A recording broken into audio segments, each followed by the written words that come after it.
हे बघा, मनोज जरांगेच्या डोक्यावर परिणाम झालेला आहे.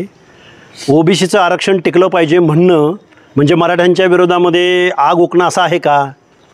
ओबीसीचं जे सामाजिक मागासांचं आरक्षण आहे ते आरक्षण टिकलं पाहिजे, त्याला धक्का लागता कामा नये हे म्हणणं म्हणजे कसा काय जातीवाद असू शकतो? त्यामुळे मनोज जरांगे हा पागल माणूस आहे. खरोखर त्याला एखाद्या वेड्याच्या हॉस्पिटलमध्ये ॲडमिट करावं लागेल. त्यांना काय आहे, लोकशाही कशासाठी असते आणि लोकशाहीचा अनादर.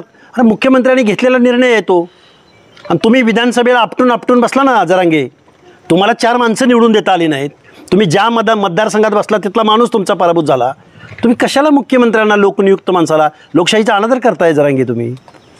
देवेंद्र फडणवीस एक दिवस असा माणूस होणार आहे की सगळ्यात राजकारणातून संपलेला माणूस. तर ते म्हणतायत की सर्व पक्षातील आमदार खासदार लागणार आहेत, त्याला राहायला संडास एवढी जागा सुद्धा मिळणार नाही. बघा, कावळ्याच्या शापानं काही गाई मरत नाही, ही आमची महाराष्ट्रातली म्हण आहे.